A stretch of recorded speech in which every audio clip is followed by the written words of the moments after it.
Greetings, beloved brothers and sisters.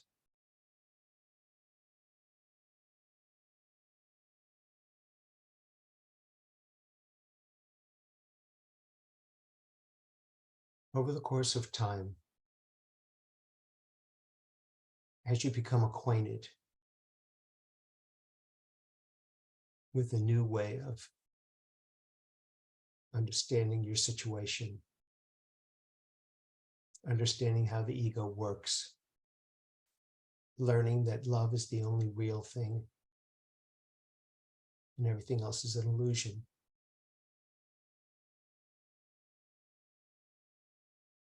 you will probably feel a great relief.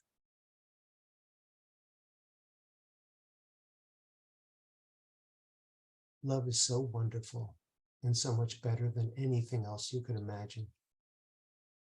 But it is a great relief to find out that that is what reality is made of.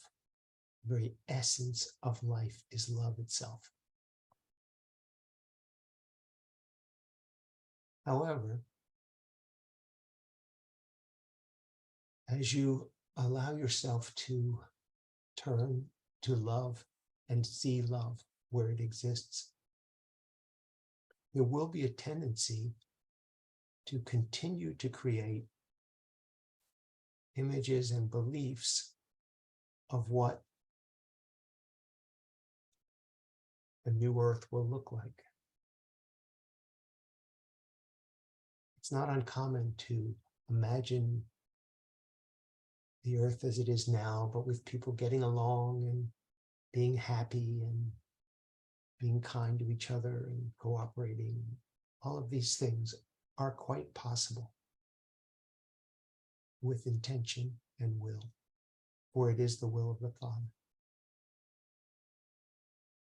The one thing that will not happen, however, is that on this level of illusion, there will be no solution that will come anywhere close to reality. No matter what you can think of, what you can picture, none of this will hold a candle to the light of God. None of it. If you ever wonder why you continue to have confusing, upsetting dreams, it's because they're dreams. They're not real. And your attempts to somehow work out in your dreams something that would be more satisfying is folly. By the same token, working out on the level of illusion your idea of what heaven on earth would look like is folly as well.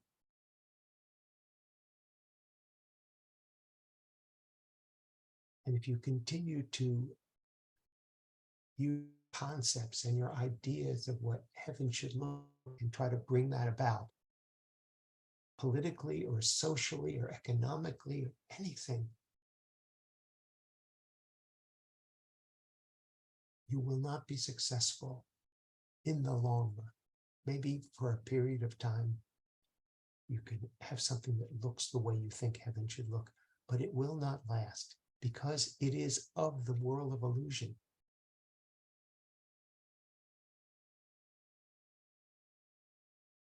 So rather than try to fix the world, believing that you can create a picture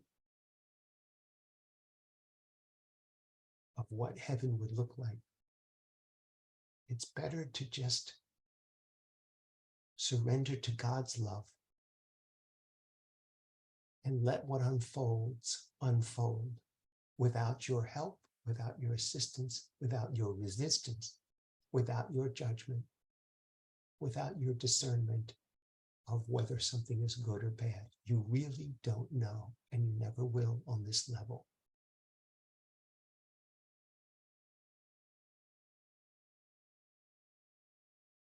It doesn't mean not to take action. It doesn't mean not to do things that feel right.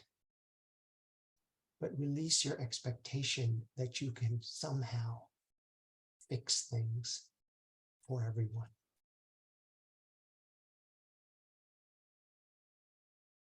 You're still on the level of the dream, and the only answer is to wake up.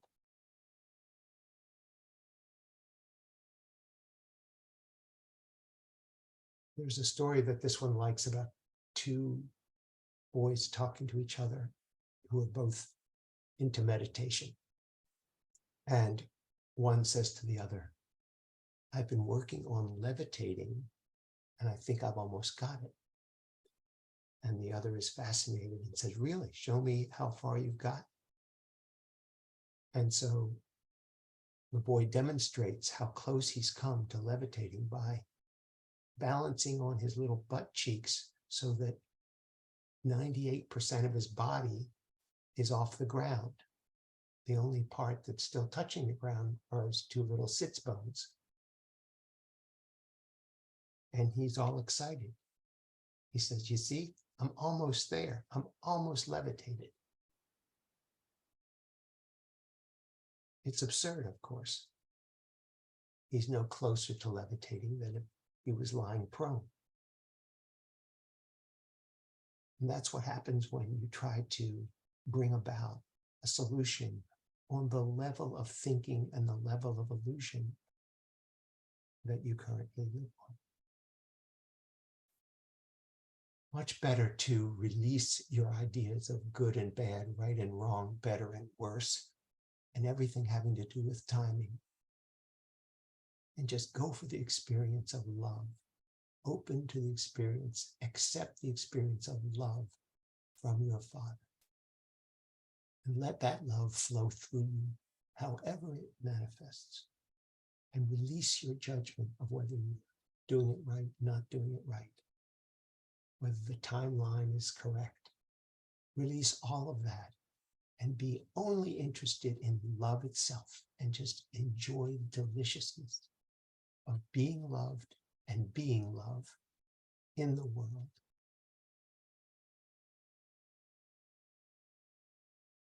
Use your will to align with the will of the Father.